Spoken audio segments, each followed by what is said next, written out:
One day, James had to wait at Edward's station till Edward and his train came in. This made him cross.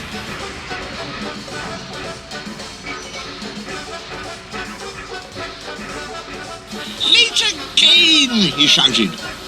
Edward only laughed, and James fumed away.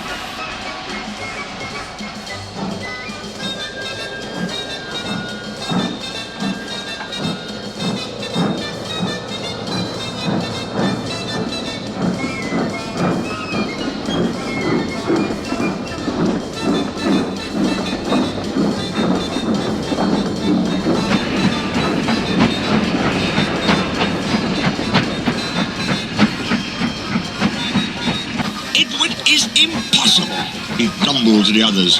"He clicks about like a lot of old iron. He is so slow, he makes us wait." Thomas and Percy were indignant.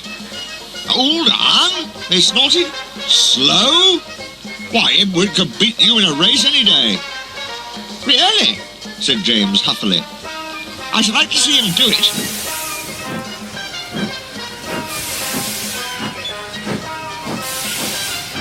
One day, James's driver did not feel well when he came to work. "I'll manage," he said. But when he reached the top of Gordon's Hill, he could hardly stand.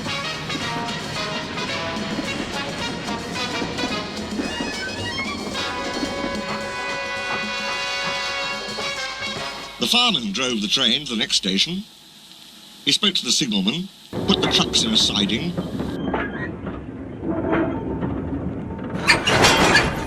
and uncoupled James ready for shunting. Then he helped the driver over to the station and asked them to look after him and find a relief. Suddenly the signalman shouted, and the fireman turned round and saw James puffing away. He ran hard, but he couldn't catch James, and soon came back to the signal box.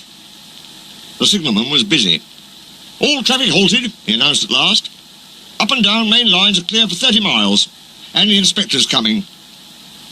The fireman mopped his face. "What happened?" he asked. "Two boys were on the footplate. They tumbled off when James started.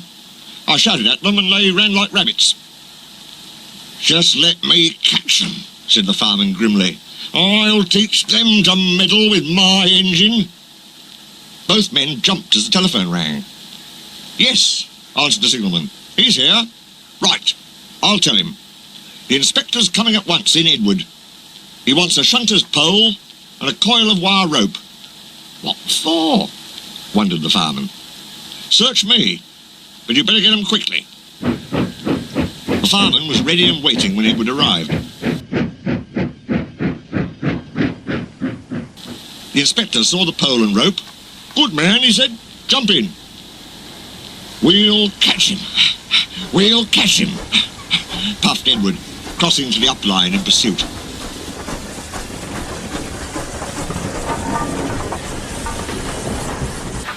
James was laughing as he left the yard. "What a lark! What a lark!" he chuckled to himself. Presently, he missed his driver's hand on the regulator, and then he realized there was no one in his cab. "What shall I do?" he wailed. "I can't stop! Help! Help! We're coming! We're coming!" Edward was panting up behind with every ounce of steam he had.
great effort, he caught up and crept alongside, slowly gaining till his smoke box was level with James' buffer beam.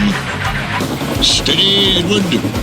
The inspector stood on Edward's front, holding a noose of rope in the crook of the shunter's pole. He was trying to slip it over James' buffer. The engine swayed and lurched. He tried again and again. More than once he nearly fell, but just saved himself. At last, "Got him!" he shouted. He pulled the noose tight and came back to the cab safely. Gently braking, so as not to snap the rope, Edward's driver checked the engine speed, and James's fireman scrambled across and took control.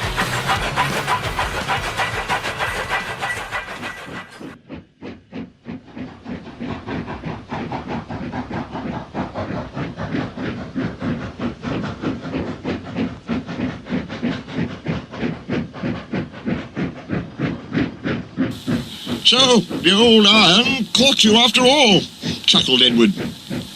"I'm sorry," whispered James. "Thank you for saving me." "That's all right. You were splendid, Edward." The fat controller was waiting and thanking the men warmly. "A fine piece of work," he said. "James, you can rest and then take your train. I'm proud of you, Edward. You shall go to the works and have your worn parts mended." "Oh, thank you, sir," said Edward happily. "It'll be lovely not to clank." The two naughty boys were soon caught by the police, and their fathers walloped them soundly. They were also forbidden to watch trains till they could be trusted. James's driver soon got well in hospital and is now back at work. James missed him very much, but he missed Edward more. And you'll be glad to know that when Edward came home the other day, James and all the other engines gave him a tremendous welcome. The fat controller thinks he'll be deaf for weeks.